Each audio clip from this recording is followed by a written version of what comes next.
Hello and welcome to another episode of Rod's Tabletop Hoops.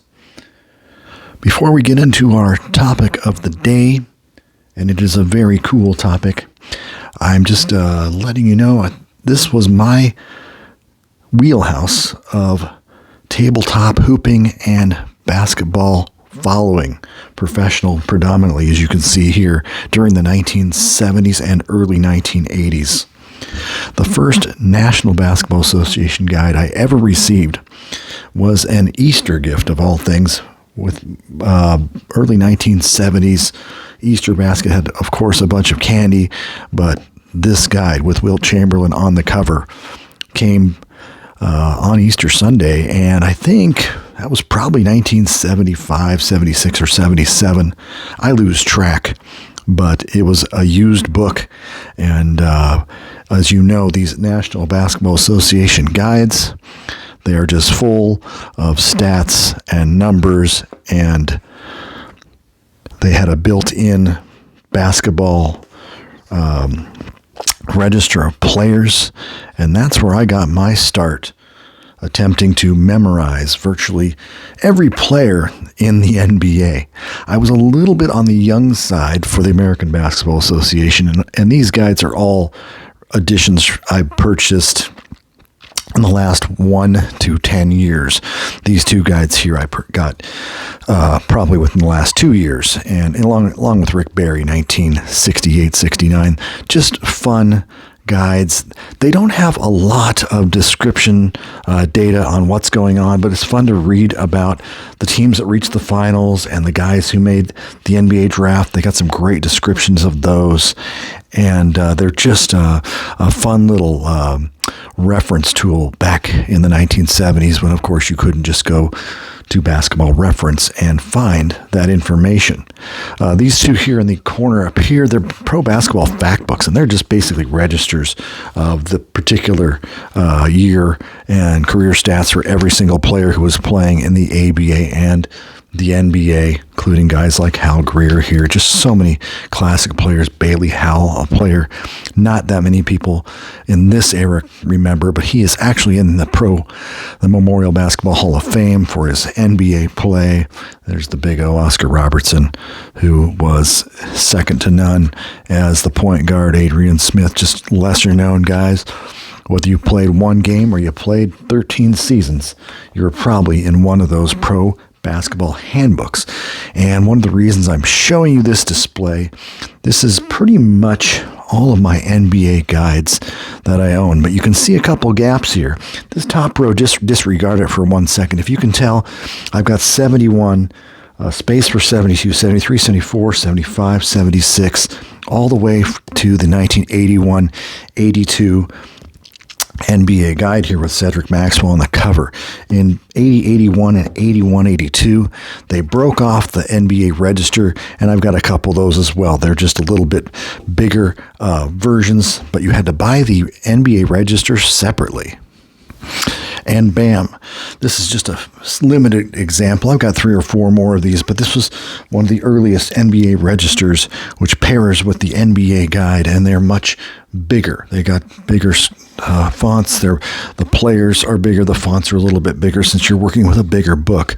And I always found these to be quite interesting for a while, of course, trying to memorize every player you can. They even had an occasional photo of a player like Kevin Porter, a player that's sometimes forgotten, Hall of Famer Jack Sikma. But the NBA guides, and they have all of the All-Star game data as well. So you 77 Bob McAdoo on his way to 30 points, tied with Dr. J for the 77 All-Star game. There's Randy Smith, the hero of the 78 All-Star game. So these were actually really pretty cool.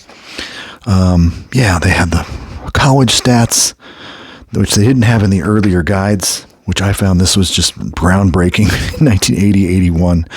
They also have the regular season playoff stats in any All-Star games that they played in.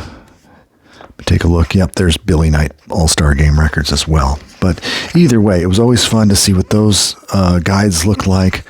And the photography that was in them was pretty darn special. So anyway, there's your register for 81. 182, Dr. J on the cover, you can't go wrong with that. There's Mike Dunleavy, Sr., who carved out a really pretty good NBA career. Played into his mid-30s, much longer than you'd expect. And there's a Kareem on the cover. I think I got a discount on this one because it had a lot of scratching on the cover. It was only $3.50. Probably got it mid-season. Norm Nixon right there. And there's the Chief, Bird, Cedric Maxwell, and Alton Lister right there. So anyway, those are really cool registers. One of the reasons I'm bringing this up, as I said a moment ago, was I ended up filling the gaps. I was looking at an eBay auction. I go, oh, look, they have the 75 and the 72 guides for sale. And I offered about $3 or $4 less, and I think I got them both for about $17 in total, including shipping.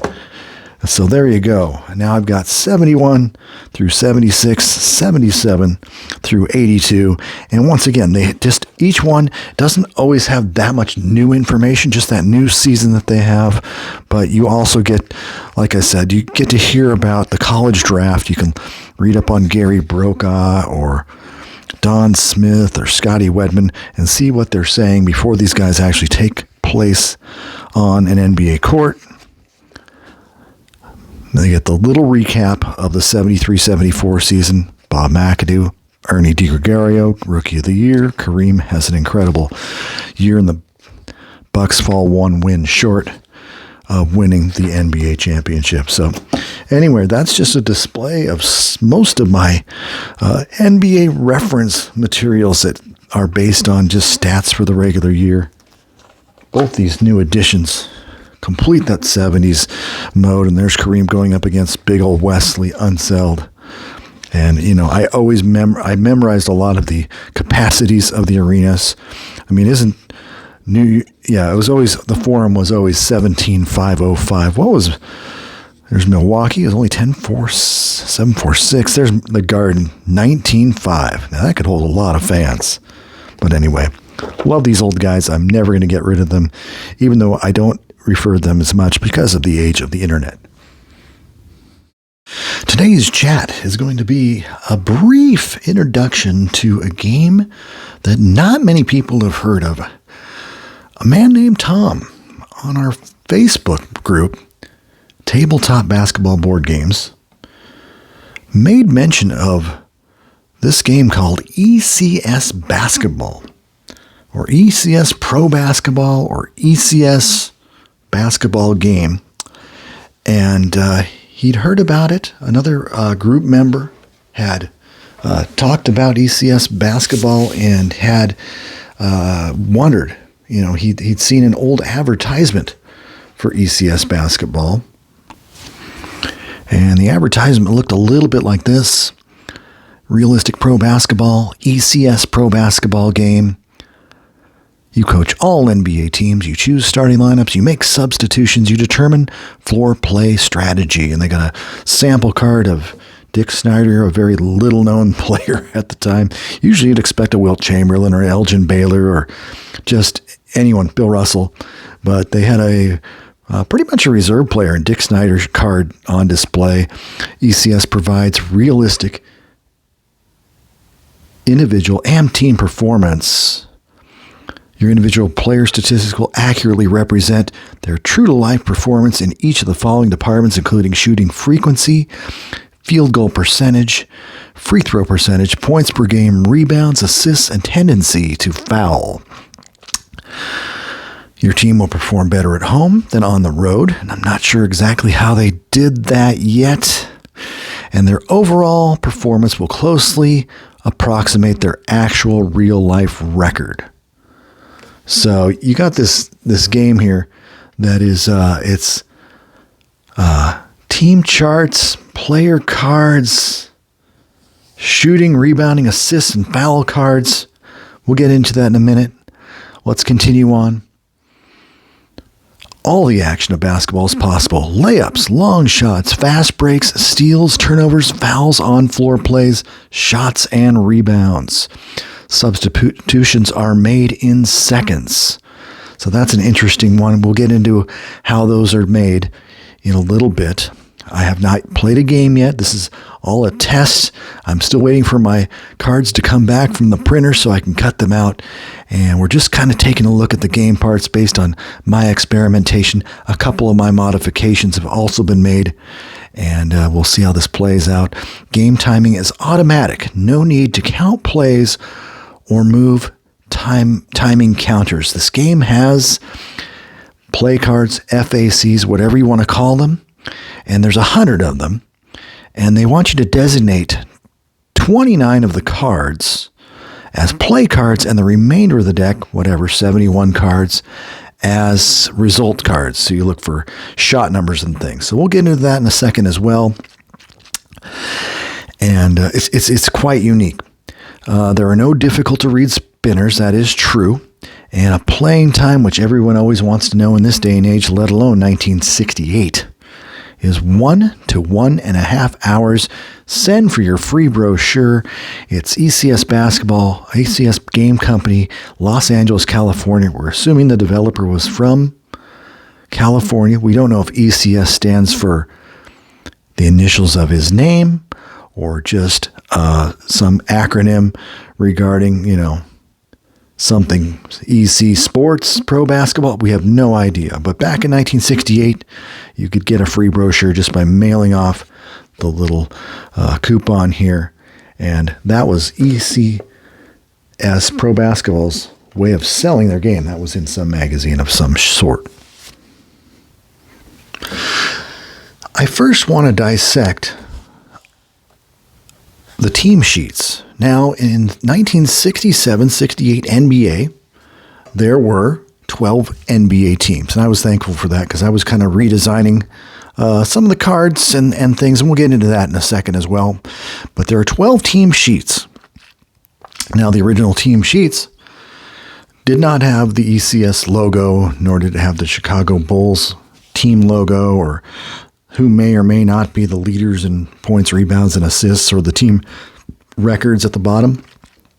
The sheets were about this size, but they are basically a two-way grid, and it's full of a bunch of weird-looking characters and numbers. So we're all questioning, is this game going to be too technologically crazy and not enough fun? We're not really sure. But at the moment, I know this much.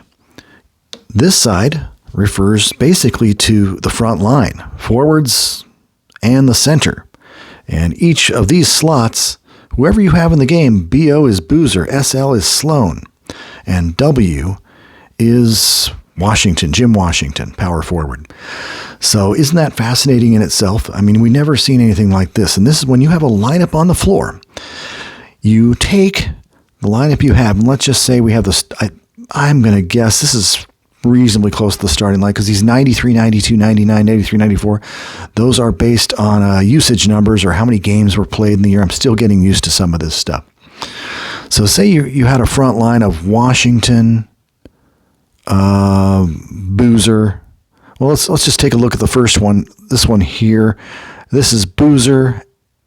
M is Macklemore, who averaged about 13 a game, and W is Washington. Well, this line you'd use with whoever's in the backcourt, and you pretty much, let's see, who's the backcourt players? Let's just say Jerry Sloan and Keith Erickson. Okay, Jerry Sloan, so I need an SL and an E. SL and an E, that doesn't even exist. Maybe Erickson's a forward. Let's go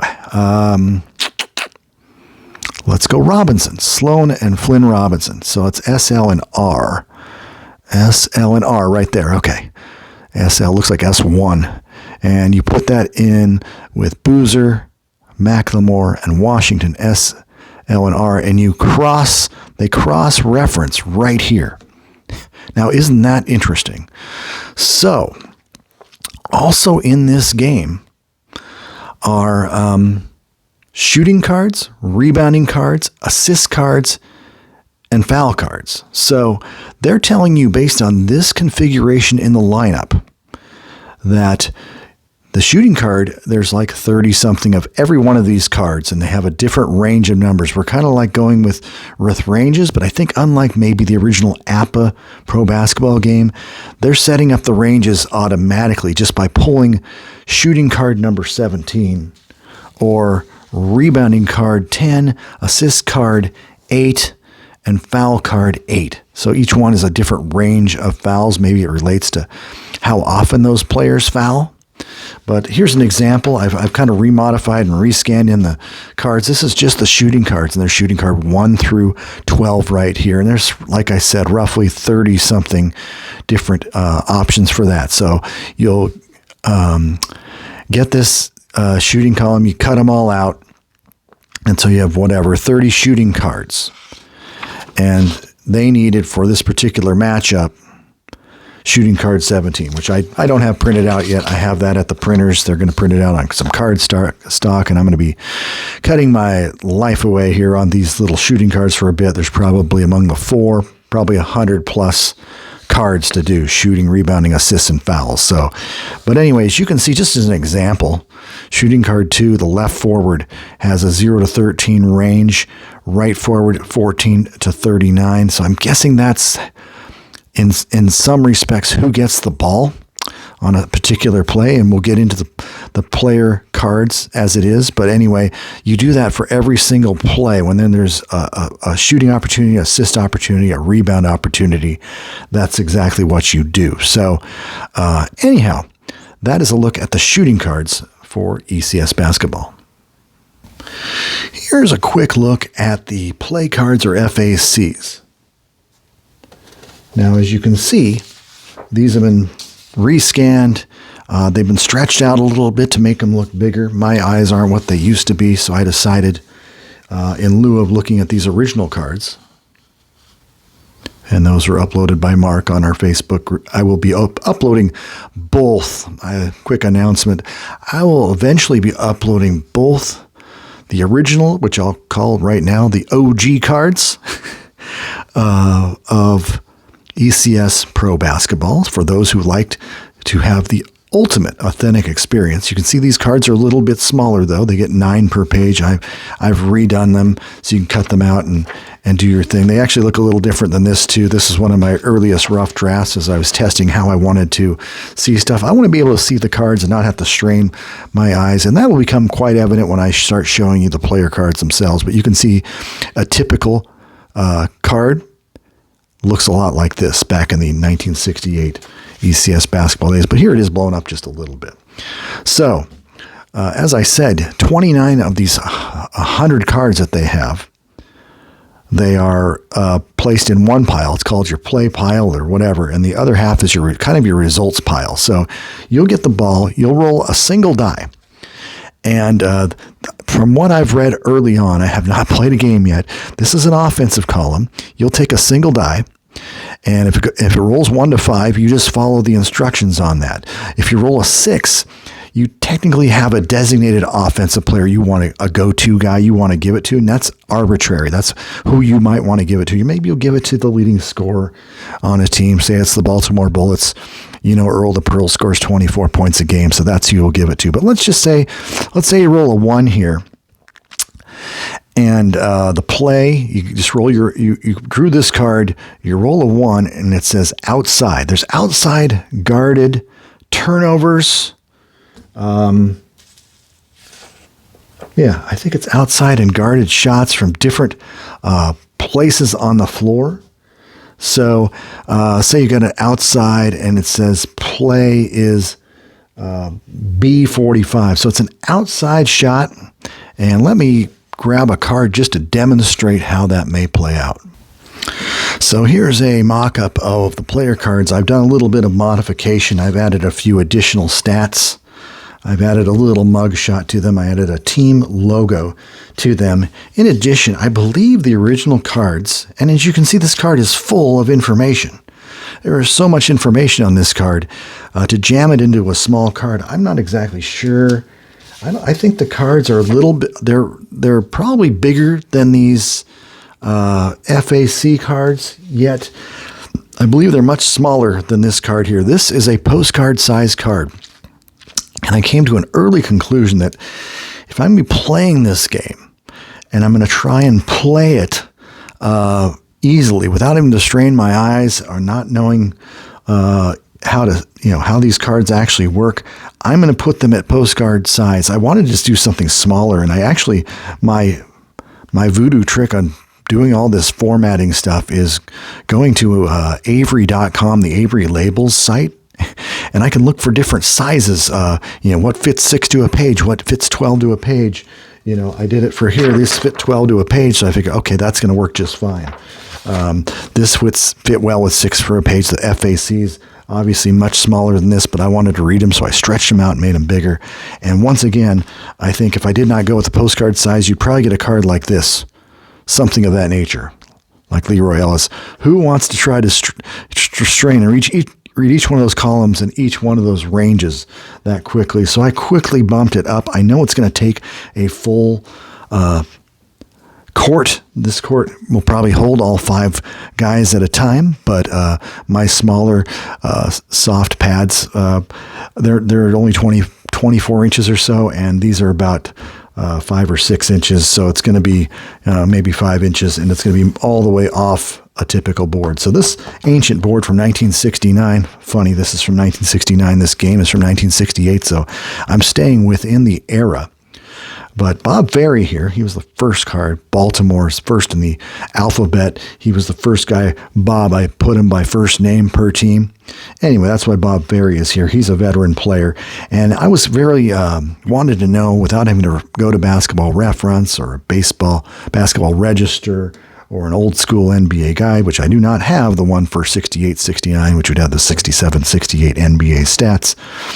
I had to throw the points per game, the number of games that they played, and at least the minutes played per game, because I just did not know exactly how many games some of these guys played. And an interesting thing, that a lot of the modern 70s, 80s, modern day games up to today, they typically have a card which, if a player plays with 2 teams, they typically combine the stats and throw it on a card. I mean, exceptions, Joe Bryan, Gustav with Crunch Time Basketball, Joe Bryan's game as well, Bank Shot.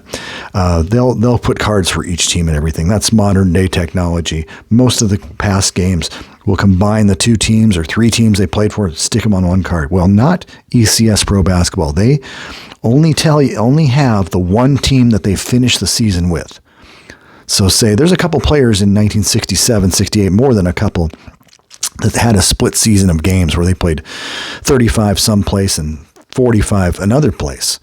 Well, in this game, it's only going to show the stats for the final team they played for, and there are 10 guys per team, which was typical of the era. So Bob Ferry's card here, look how big a chart this is. Like I said, if it was a B45, let's just say, I think offense 1, I can't remember. Yeah, each one is a designated position. Let's just say Bob Ferry is offense 1. I get the outside shot B45. So not only do you look at the outside shot, I believe, I'm not positive of this. This is, let's see, this is A, B, and C. Okay. A stands for a inside shot, probably inside the paint. B stands for a mid-range jump shot, which is, I find this interesting. This guy must have been a mathematician. So that's a mid-range shot. And C, A said, I think that's from beyond 20 feet, probably modern-day three-point range or something of that nature. So you got open is the little o, and guarded is the G. So these are all guarded shots from inside, mid-range, and outside. And this is open shots, A, B, and C right there. So I think they're saying open shot here, B45. So it's a mid-range, B45, and 45 on Bob Ferry. See, it says 0 to 40 is good. 41 to 43 is guarded and good and a foul. And 44 to 51 is no good, but he's fouled. So no good does not count as a field goal attempt. He is fouled. So that means he'll be going to the line for a minimum of 2 shots unless he's in the penalty, 3 to make 2. So instantly you can see this is how this is going to work out. Now, I'm still getting to the point where I'm not positive how the shooting cards come into play here. I don't have my brain working in that method yet. I've just been sorting through cards, scanning cards, and trying to put together a season of cards. And like I said, once again, I'm going to put Tom's original game that he sent over to me, the game parts, everything, game instructions, all the shooting cards, the team sheets, and everything. I'll be throwing those eventually on the Tabletop Basketball Board Games Facebook page site in the files section. But I will also be making my modified cards available as well if you want something. It might be easier to read. It depends what you want to be, original, old school, or if you want to try something, they will be called enhanced files is what I'm calling these. But anyway, this card basically has, to describe the individual player cards, Bob Ferry here. Field goal percentage for the season, free throw percentage, 62.4. How often they're fouled frequency. So that's probably a tell. Like say you have Wilt Chamberlain, he'll probably have a higher foul frequency where just a stand around jump shooter would not. So is that 10% of the time, 10.8% basically. Rebounds, that's the amount of rebounds the player gets per 48 minutes. That's assists per 48 minutes, and that's fouls committed per 48 minutes, 5.26. This is a turnover thing. Most players have 83 to 97 on their turnovers. 98 is a jump ball. 99 an offensive foul. So I think that's for every player. And free throws just as simple. It's looking at 62.4. It's 0 to 61. I think it's 61 because there's probably something. Yeah, 62 to 99, no good. Yeah, that's 0 to 60. If you count 0 all the way to 62. So yeah, that's 62%. But anyway, you look at shot numbers. Like I said, you'd go after B45. Is that how that works? I can't remember. Maybe it's B45. Oh, maybe that's what it is. I'm getting it right now. That's what it is. So B45, and then you look at the team's shot card. I'm pretty sure that's got to be it. That's got to be it. So I get the B45. It'll say left guard 45 to 74. So it'll be a left guard shot. And then you look at the next card for the result, and the shot will be 65. So you got three things to look up. You know that it's going to be an open shot, and it's going to be player B45, whoever's on the shooting card. Like I said, on this set here, based on the grid and the cards that you get for the grid, which of course they are, every team has a team sheet. And depending on the lineup you have in the game, you match it up with the grid. So you'll just have that shooting card while that lineup's in the game. You'll just have that at your side while you're doing it. So that's what you do. And then you actually take a look at the number on the next card for a play result. And then I believe, say Ferry still got fouled. Let's say that he did. A 65 would not have been, it doesn't matter. But the 65 would not have been if it was open and it was a B shot, and it's 65 would have been no good. But let's just say he got fouled. You take two cards from the right pile, your results pile, and you say first free throw 64, no good. Second free throw shot number 71, no good. He misses them both. And then you go after a rebound, and I can't remember if you go grab another one of these results things for the free throw rebound. It says D11.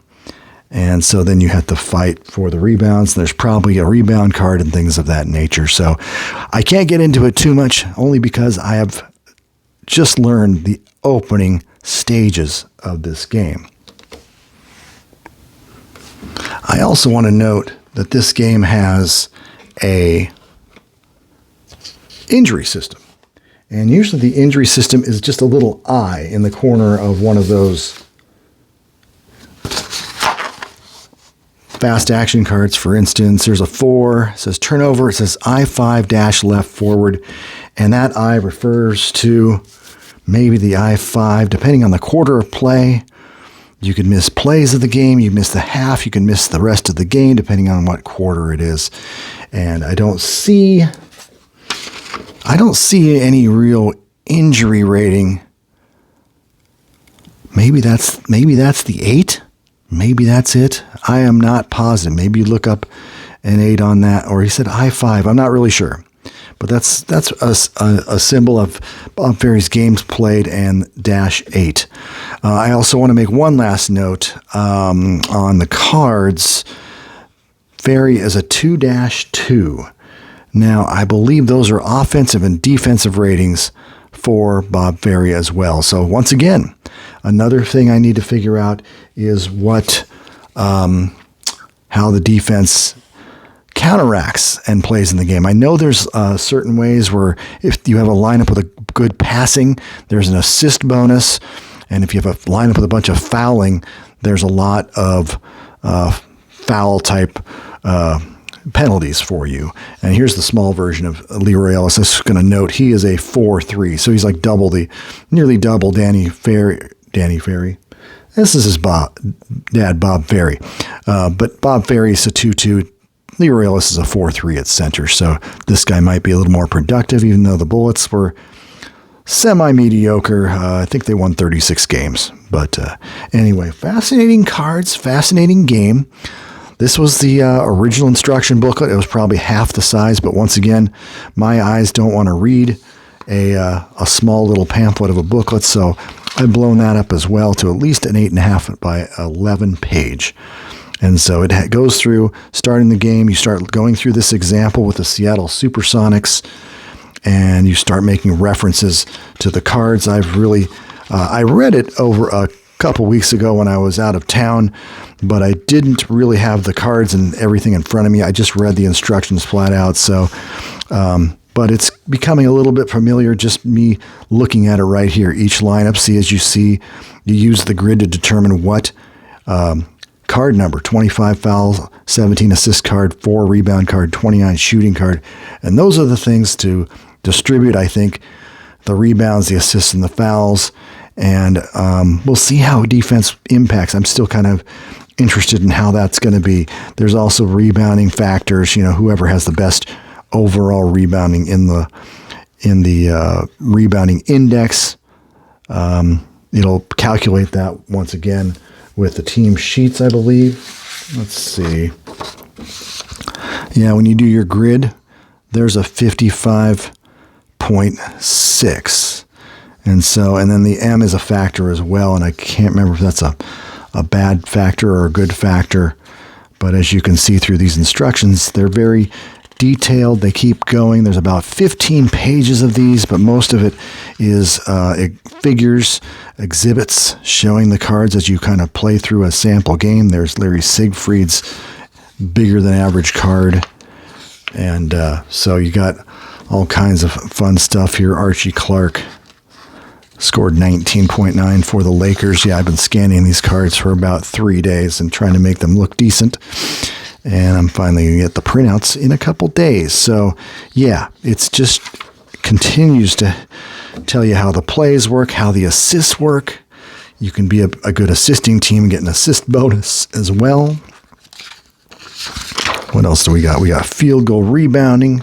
Kind of tells you exactly how things work.